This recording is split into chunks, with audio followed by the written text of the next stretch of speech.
ನಮಸ್ತೆ, Raju D G ಅಂತ, ದಾವಣಗೆರೆ ಜಿಲ್ಲೆ ಹೊನ್ನಾಳಿ ತಾಲೂಕು ಬೆರಕಳ್ಳಿ ಗ್ರಾಮ. ಸೊ ಒಬ್ಬ ಸಾಮಾನ್ಯ ರೈತರ ಮಗ. ಈ ಒಂದು ಸ್ವದೇಶಿ ಮೋದಿ ಕೇರ್ ಸಂಸ್ಥೆಯಲ್ಲಿ ನಾನು ಭಾಗವಹಿಸ್ತಾ ಇರೋದು 27 ವರ್ಷದಿಂದ.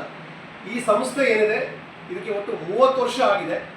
ಈ ಒಂದು ಡೈರೆಕ್ಟ್ ಸೆಲ್ಲಿಂಗ್ ಅನ್ನೋ ಇತಿಹಾಸದಲ್ಲಿ ಒಂದು ದೊಡ್ಡ ಒಂದು ಮೈಲಿಗಲ್ಲು ದಾಪುಗಾಲನ್ನು ಸೃಷ್ಟಿ ಮಾಡಿದೆ. ಸೊ ನಮ್ಮ ಆರಾಧ್ಯ ದೈವ ಸಮೀರ್ ಕೃಷ್ಣನ್ ಮೋದಿ ಅಂತೇಳಿ ಅವರು ಒಂದು ದೇಶಭಕ್ತರು ಒಂದು ದೊಡ್ಡ ಉದ್ದೇಶ ಇಟ್ಕೊಂಡು ಭಾರತದಲ್ಲಿ ನಿರುದ್ಯೋಗ ಸಮಸ್ಯೆ ನಿವಾರಣೆ ಆಗಬೇಕು, ಬಡತನ ನಿರ್ಮೂಲನೆ ಆಗಬೇಕು, ಅನಾರೋಗ್ಯ ನಿರ್ಮೂಲನೆ ಆಗಬೇಕು, ಅದೇ ಥರ ಒಂದು ಕಲಬೆರಕೆ ನಿರ್ಮೂಲನೆ ಆಗಬೇಕು ಅಂತ ಅಂದ್ಕೊಂಡು ಒಂದು ದೊಡ್ಡ ನಿರ್ಧಾರ ತಗೊಂಡು ಈ ಒಂದು ಬಿಸ್ನೆಸ್ಸನ್ನು ಉಂಟಾಕಿದ್ದಾರೆ. ಇವತ್ತು ಸುಮಾರು 60 ಲಕ್ಷ ಆ್ಯಕ್ಟಿವ್ ಡಿಸ್ಟ್ರಿಬ್ಯೂಟರ್ಸ್ಗಳಿದ್ದಾರೆ. ಸೊ ಸುಮಾರು 8 ರಿಂದ 10 ಪ್ರಾಡಕ್ಟಿಂದ ಸ್ಟಾರ್ಟ್ ಆಗಿತ್ತು ದಿನಬಳಕೆ ವಸ್ತುಗಳು. ಇವತ್ತು ಸುಮಾರು 750 ಪ್ರಾಡಕ್ಟ್ ಇದೆ. ಮುಂದಿನ ದಿನಗಳಲ್ಲಿ ದಿನಬಳಕೆ ವಸ್ತುಗಳು ಮಾರ್ಕೆಟ್ ಪ್ರೈಸಲ್ಲಿ ಬೀಳ್ಲಿಕ್ಕೆ ಕೊಟ್ಟಿದ್ದಾರೆ. ಎಲ್ಲದೂ ಕೂಡ ಉತ್ಕೃಷ್ಟ ಕ್ವಾಲಿಟಿ, ಅಂತಾರಾಷ್ಟ್ರೀಯ ಕ್ವಾಲಿಟಿ, ಭಾರತೀಯ ಬೆಲೆಗೆ ಸಿಗ್ತಾ ಇದೆ. ಸೊ ಈ ಒಂದು ಪ್ರಾಡಕ್ಟನ್ನು ಬಳಸ್ಕೊಳ್ಳೋದ್ರ ಮುಖಾಂತರ ಆರೋಗ್ಯನ ಪಡಿತಾ ಇದ್ದಾರೆ. ಸೊ ಸಾಕಷ್ಟು ಜನ ಯಾವ ಥರ ಅಂದರೆ ತುಂಬ ಕಷ್ಟದಲ್ಲಿದ್ದರು, ಕೆಳಮಟ್ಟದಲ್ಲಿದ್ದರು, ಸಾಲದಲ್ಲಿದ್ದರು, ಸಾಲ ಮುಕ್ತರಾಗಿ ಸಾವಿರಾರು ಜನ ಅವರು ಗೌರ್ಮೆಂಟ್ಗೆ ಇನ್ಕಮ್ ಟ್ಯಾಕ್ಸ್ನ ಕಟ್ತಾ ಇದ್ದಾರೆ. ನಮ್ಮ ಟೀಮಲ್ಲೇ ಸಾವಿರಾರು ಜನ ಅವರು ರೋಗ ಮುಕ್ತರಾಗಿ ಅತ್ಯುತ್ತಮ ಆರೋಗ್ಯನ ಪಡ್ಕೊಂಡಿದ್ದಾರೆ. ಸೊ ಬ್ಯಾಕ್ಗ್ರೌಂಡ್ ಇಲ್ಲದೆ ಇರ್ತಕ್ಕಂಥವ್ರು ನಮ್ಮ ಟೀಮಲ್ಲಿ ಯಾವ ಥರ ಅಂದರೆ ನಮ್ಮ ಪಕ್ಕದಲ್ಲಿ ಏನು ಇಟ್ಕೊಂಡಿದ್ದಾರೆ. ಸೊ SSLC ಕಂಪ್ಲೀಟ್ ಮಾಡೋಕ್ಕಾಗಿಲ್ಲ, ಒಂದು ಕಾಲದಲ್ಲಿ ಸ್ಲಮ್ಮಲ್ಲಿದ್ದರು, ಆದರೆ ಇಡೀ ಇಂಡಿಯಾ ಮೆಚ್ಚುತ್ತಾ ಇದೆ. ಸೂಪರ್ ಸ್ಟಾರ್ ಆಗಿದ್ದಾರೆ, ಲಕ್ಷಾಂತರ ಜನಗಳ ಒಂದು ರೋಲ್ ಮಾಡೆಲ್ ಆಗಿದ್ದಾರೆ. ಸೊ ಮಿರಾಕಲ್ ಚಂದ್ರು ಅಂತೇಳಿ ಸೊ ಎಂಟೈರ್ ಇಂಡಿಯಾದಲ್ಲಿ ಹೆಸರು ಮಾಡಿದ್ದಾರೆ. ಅದೇ ಥರನೇ ಸೊ ಇನ್ನು ಸಾಕಷ್ಟು ಜನ ಲೀಡರ್ಗಳಿದ್ದಾರೆ. ಹೇಳ್ತಾ ಹೋದರೆ ಕೂಲಿ ಮಾಡ್ತಾ ಇದ್ರು, ತರಕಾರಿ ಮಾಡ್ತಾ ಇದ್ರು, ಆಟೋ ಡ್ರೈವರ್ ಆಗಿದ್ರು, ಹಾಲು ಮಾಡ್ತಾ ಇದ್ರು. ಅವರೆಲ್ಲರೂ ಬಲಿಷ್ಠ ನಾಯಕರಾಗಿದ್ದಾರೆ, ಅವರೆಲ್ಲರೂ ದೇಶಭಕ್ತರಾಗಿದ್ದಾರೆ. ಸೊ ಲಕ್ಸುರಿ ಕಾರ್ನ ಡ್ರೈವ್ ಮಾಡ್ತಾ ಇದ್ದಾರೆ. ಸಾವಿರಾರು ಜನ, ಲಕ್ಷಾಂತರ ಜನಕ್ಕೆ ಟ್ರೈನಿಂಗ್ ಕೊಡೋಂಗಾಗಿದ್ದಾರೆ. ಸೊ ನಾನು ಒಬ್ಬ IAS ಆಸ್ಪಿರೆಂಟ್ ಆಗಿದ್ದೆ, KS IAS ಟ್ರೈ ಮಾಡ್ತಾ ಇದ್ದೆ, ಆಗಲಿಲ್ಲ. ಬಟ್ ಅದಕ್ಕೇನು ರಿಗ್ರೆಟ್ ಇಲ್ಲ. ಒಂದು ಕಾಲದಲ್ಲಿ ಕಂಪ್ಲೀಟ್ ಆಗಲಿಲ್ಲ ಅಂತ ಬೇಜಾರಾಯಿತು. ಬಟ್ ಇವತ್ತು IAS ಆಫೀಸರ್ಸು, IPS ಆಫೀಸರ್ಸು, ಲಕ್ಷಾಂತರ ಜನ ಸಾಮಾನ್ಯ ಜನಗಳು, ಆಫೀಸರ್ಗಳು, ಅವರಿಗೆ ನಾನು ಟ್ರೈನಿಂಗ್ ಕೊಡೋಂಗಾಗಿದ್ದೀನಿ.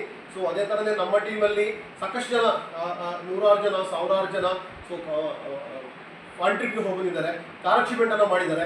ಅದೇ ಥರನೇ ಈ ಬಿಸ್ನೆಸ್ ಮುಖಾಂತರ ಖುಷಿಯಾಗಿದ್ದೀವಿ, ಹ್ಯಾಪಿಯಾಗಿದ್ದೀವಿ. ನಮ್ಮ ಉದ್ದೇಶ ಏನಪ್ಪ ಅಂತ ಹೇಳಿದರೆ ಸೊ ನಮ್ಮ ಭಾರತ ಸಮೃದ್ಧಿ ಆಗಬೇಕು, ಒಂದು ಏನು ಅಂತ ಹೇಳಿದರೆ ಒಂದು ವಿಶ್ವಗುರು ಆಗಬೇಕು ಅಂತೇಳಿ, ಭಾರತ ವಿಶ್ವಗುರು ಆಗಬೇಕು, ಶ್ರೀಮಂತ ರಾಮರಾಜ್ಯ ಸ್ಥಾಪನೆ ಮಾಡಬೇಕು ಅಂತ ಹೊರಟಿದ್ದೀವಿ. ಜನಗಳ ವ್ಯಕ್ತಿತ್ವ ನಿರ್ಮಾಣ ಮಾಡ್ತಾ ಇದ್ದೀವಿ. ಸೊ ಮಹಿಳೆಯರ ಸಬಲೀಕರಣ, ವುಮೆನ್ ಎಂಪವರ್ಮೆಂಟ್ ಅಂತ ಮಾಡ್ತಾ ಇದ್ದೀವಿ. ಇದಕ್ಕೆಲ್ಲ ನಮ್ಮ ಮಹಾಗುರುಗಳು ಡಾಕ್ಟರ್ ಫಿಲಿಪ್ ಸಿಂಗ್ ಸರ್, ನೀನಾ ಮೇಡಮ್ ಅಂತೇಳಿ ನಮಗೆ ಶಕ್ತಿಯಾಗಿ ನಿಂತ್ಕೊಂಡಿದ್ದಾರೆ. ಸೊ ನಾವೆಲ್ಲರೂ ಕೂಡ ಒಂದು ಇನ್ವಿಟೇಷನ್ ಕೊಡ್ತಾ ಇದ್ದೀವಿ. ಏನು ಅಂತ ಹೇಳಿದ್ರೆ ಇವಾಗಿನ ಸಿಚುವೇಶನ್ನಲ್ಲಿ ಎಕ್ಸ್ಟ್ರಾ ಸೋರ್ಸ್ ಆಫ್ ಇನ್ಕಮ್ ಎಲ್ರಿಗೂ ಬೇಕಾಗಿದೆ, ನಾಯಕತ್ವ ಕೂಡ ಎಲ್ರಿಗೂ ಬೇಕಾಗಿದೆ. ಭಾರತದಲ್ಲಿ ಒಂದು ಎಕನಾಮಿಕ್ ಟೈಮ್ಸ್ ಅವರ ಸರ್ವೆ ಪ್ರಕಾರ 70% ಜನಕ್ಕೆ ಎಕ್ಸ್ಟ್ರಾ ಸೋರ್ಸ್ ಆಫ್ ಇನ್ಕಮ್ ಬೇಕಾಗಿದೆ. ಒಂದೇ ಒಂದು ಸೋರ್ಸ್ ಆಫ್ ಇನ್ಕಮ್ ಮೇಲೆ ಡಿಪೆಂಡ್ ಆಗೋದು ಭಾಳ ಕಷ್ಟ ಆಗುತ್ತೆ. ಸೊ ಈ ವಿಚಾರದಲ್ಲಿ ಈ ಬಿಸ್ನೆಸ್ಸಿಗೆ ಬರಬೇಕು ಅಂತಿರೋರಿಗೆ ನನ್ನ ಕಿವಿ ಮಾತು ಏನು ಅಂತ ಹೇಳಿದ್ರೆ, ಇದು ಕ್ವಿಕ್ ರಿಚ್ ಸ್ಕೀಮ್ ಅಲ್ಲ, ರಾತ್ರೋರಾತ್ರಿ ಶ್ರೀಮಂತರಾಗ್ತಕ್ಕಂಥದ್ದಲ್ಲ. ಇದು ಇಲ್ಲಿ ಚಾಲೆಂಜ್ಗಳು ಬರ್ತದೆ, ತಾಳ್ಮೆ ಇರಬೇಕು, ನಿಮ್ಮಲ್ಲಿ ಕಲಿಲಿಕ್ಕೆ ರೆಡಿ ಇರಬೇಕು, ನೀವು ಲೀಡರ್ ಮಾತನ್ನ ಕೇಳಲಿಕ್ಕೆ ರೆಡಿ ಇರಬೇಕು, ಒಂದು ಸರಸ್ವತಿನ ಹೊಲಿಸ್ಕೋಬೇಕು ನೀವು, ಆಮೇಲೆ ಲಕ್ಷ್ಮಿ ಹೊಲಿತಾಳೆ ನಿಮಗೆ. ತರಬೇತಿನ ಪಡಿತಾ ಹೋಗಬೇಕು. ಆ ಥರ ಆದಾಗ ಸಿಸ್ಟಮ್ ಫಾಲೋ ಮಾಡಬೇಕು. ಇದನ್ನು ಮಾಡಿದರೆ ಸಕ್ಸಸ್ 1000% ಇದೆ. ಸೊ ನಾವೆಲ್ಲರೂ ಕೂಡ ಬಲಿಷ್ಠವಾದ ಎಜುಕೇಷನ್ ಸಿಸ್ಟಮನ್ನು ಕಟ್ತಾ ಇದ್ದೀವಿ. ನಮ್ಮ ಜೀವನ ಉಜ್ವಲ ಭವಿಷ್ಯ ಆಗಿದೆ. ನಮ್ಗೆ ಯಾವುದೂ ಫ್ಯೂಚರ್ ಬಗ್ಗೆ ಭಯ ಇಲ್ಲ ಇವತ್ತು. ಇದಕ್ಕೆ ಕಾರಣ ಏನಂದರೆ ನಮ್ಮ ನಿರ್ಧಾರದಿಂದ ಇವತ್ತು ಲಕ್ಷಾಂತರ ಜನಗಳ ಜೀವನ ಬೆಳಕಾಗಿದೆ. ಸೊ ಕೊನೆಯದಾಗಿ ನಮ್ಮ ಮಿರಾಕಲ್ ಚಂದ್ರ ಅವರು ಕೂಡ ಅವ್ರೇನು ಪಡ್ಕೊಂಡಿದ್ದಾರೆ ಈ ಬಿಸ್ನೆಸ್ ಮುಖಾಂತರ ಅಂತ ನಮ್ಮ ಅನುಭವ ಹಂಚ್ಕೋತಾರೆ. ಸೊ ನನ್ನ ಲೈಫಲ್ಲೂ ಅಷ್ಟೇ ಐಷಾರಾಮಿ ಜೀವನ, ಸುಂದರವಾದಂಥ ಒಂದು ಕಾರು, ಬಂಗ್ಲೆ, ಒಬ್ಬ ಸೈಕಲಿಂದ ನಾನು ಸ್ಟಾರ್ಟ್ ಮಾಡಿ BMW ಕಾರ್ ಓನರ್ ಆಗಿದ್ದೀನಿ. ಲಕ್ಷಾಂತರ ಜನಗಳ ಮನಸ್ಸಿನಲ್ಲಿ ನೆಲೆಸಿದ್ದೀನಿ.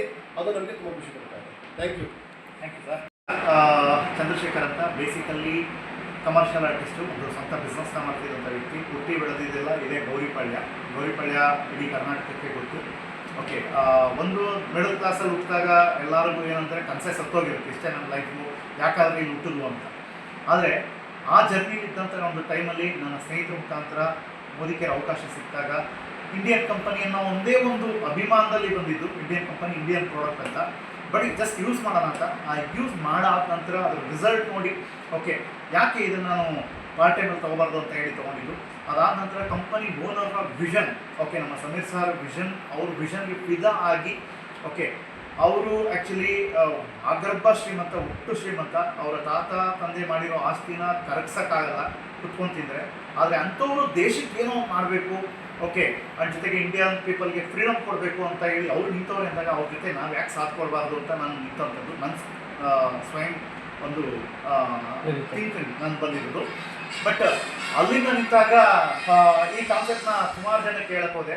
ನನಗೆ 3 ವರ್ಷ ಜನ ಕಟ್ಟಿದ್ದು ಹುಚ್ಚ ಅಂತ. ಓಕೆ, ನನ್ನ ಹೆತ್ತ ತಾಯಿ ಸಮೇತ ನನ್ನ ಕರೆದಿದ್ದು, ಇವನೇನೋ ಹುಚ್ಚ ಆಗ್ಬಿಟ್ರೆ ಯಾರೋ ಕರ್ಕೊಂಡೋಗಿ ಏನೋ ಮಾಡಿಸ್ಬಿಟ್ಟವ್ರೆ, ಇವ್ನಿಗೆ ಓದಕ್ಕೆ ಬರಲ್ಲ, ಬರೆಯೋಕ್ಕೆ ಬರಲ್ಲ, ಇಂಗ್ಲೀಷ್ ಬರಲ್ಲ, ಓಕೆ ಎಲ್ಲೋ ಹಾಳಾಯ್ತವನೇ. ಇದು ನಮ್ಮ ಫ್ರೆಂಡ್ ಸರ್ಕಲ್ ಅಂತ ಹೇಳಿದ್ರು ಎಲ್ಲರೂ ನಾನು ದೂರ ಇಟ್ಟರು. ಏನು ಹೆಸರು ಮಾಡಿದ್ದೆ ಆರ್ಟಿಸ್ಟಲ್ಲಿ ಅಷ್ಟು ಅಪೋಸ್ ಆದೆ. ಕಾರಣ ಯಾಕಂದರೆ ಇದರಿಂದ ನೀವು ಮನೆ ತಗೋಬೋದು, ಕಾರ್ ತಗೋಬೋದು, ಬೆಳಿಬೋದು ಅಂತ ಅಂದಿದ್ದಕ್ಕೆ ನಾನು ಕಟ್ಟಿದ ಪಟ್ಟ ಹುಚ್ಚ ಅಂತ. ಓಕೆ ಸರಿ, ಅದಕ್ಕೆ ನಾನು ತಲೆ ಕೆಡ್ಸ್ಕೊಂಡಿರಲಿಲ್ಲ. ಯಾಕಂದ್ರೆ ಸತ್ಯ ನನಗೆ ಗೊತ್ತಿತ್ತು. ಮೀಟಿಂಗ್ ಹೋಗ್ತಿದ್ದು ನಾನು, ಇದ್ರ ಹಾಳಾಗಲ್ಲ ನೋಡಿದ್ದು ನಾನು. ನಿಂತ್ಕೋಬೇಕು, ಗೆಲ್ಲಬೇಕು, ಯಾರು ಆಡ್ಕೊಂಡವರು ಅವ್ರ ಮುಂದೆ ನಿಂತ್ಕೊಂಡು ತೋರಿಸ್ಲೇಬೇಕು ಅಂತ ನಿಂತ್ಕೊಂಡೆ. ಓಕೆ, ಇವತ್ತು ಯಾರೆಲ್ಲ ಹುಚ್ಚ ಅಂತ ಅಂದರೂ ಅವರು ಇವತ್ತು ನನ್ನ ಲೈಫ್ ಸ್ಟೈಲ್ ನೋಡಿ ಅವರು ಹುಚ್ಚರಾಗವೆ. ಓಕೆ, ಅವರು ಬ್ಯಾಚುಲರೇ, ಅವತ್ತು ನಾನು ಬ್ಯಾಚುಲರೇ. ಅವ್ರ ಹತ್ರನೂ ಟೈಮ್ ಇತ್ತು, ನನ್ನ ಹತ್ರನೂ ಟೈಮ್ ಇತ್ತು. ಅವರು ಮೂವಿಗೆ ಹೋಗ್ತಿದ್ರು, ನಾವು ಮೂವಿಗೆ ಹೋಗ್ತಿದ್ದೋ. ಅವಾಗ ನಾವೆಲ್ಲ ಒಟ್ಟಿಗೆ ಹೆಣ್ಣಮ್ಮ ಕುಣಿಸ್ತಿದ್ದೋ, ಗಣೇಶ ಕುಣಿಸ್ತಿದ್ದೋ, ಎಲ್ಲ ಕುಣಿಸ್ತಿದ್ದೋ. ಬರ್ರಿ ಈ ಥರ ಬೆಳೆಯೋದು ಕಾನ್ಸೆಪ್ಟ್ ಇದೆ ಬನ್ನಿ ಅಂತ ಅಂದಾಗ ಅವಾಗಲ್ಲ ನಿಮಗೆ ನಾವು ಮಾಡೋಕ್ಕೆ ಕೆಲಸ ಇಲ್ಲ ಅಂದರು. ಆದರೆ ಇವತ್ತು ನಾನು ಈ ದಾರಿ ಬಿಗ್ಗೆಗೆ ಇಟ್ಕೊಂಡೆ. ಅವರು ಅವತ್ತು ಲೈಫ್ನ ಎಂಜಾಯ್ಮೆಂಟ್ ಟೈಮ್ ಕೊಟ್ಟರು. ಆದರೆ ಇವತ್ತು ಯಾವುದೋ ಒಂದು 20-30 ಸಾವಿರಕ್ಕೆ ಜಾಬ್ಗೆ ಹೋಗ್ತಾ ಇದ್ದಾರೆ. ಇವತ್ತು ನಾನು GST ಎವ್ರಿ ಮಂತ್ ಕಟ್ತಾ ಇರ್ತಕ್ಕಂಥದ್ದು ಸೆಂಟ್ರಲ್ ಗೌರ್ಮೆಂಟಿಗೆ. ಓಕೆ, 1.25 ಲಕ್ಷ ನನ್ನ ಇನ್ಕಮ್ ಅಲ್ಲ, ನಾನು ಗೌರ್ಮೆಂಟ್ ಕಟ್ತಿರ್ತಕ್ಕಂಥದ್ದು. ಓಕೆ, ಬಟ್ ನನ್ನ ಸಾಧನೆ ಬಿಟ್ಟಾಕಿ ನಾನು ಇನ್ನೂ ಏನು ಮಾಡಿಲ್ಲ. ಆದರೆ ನನಗೊಂದು ತೃಪ್ತಿ ಇದೆ.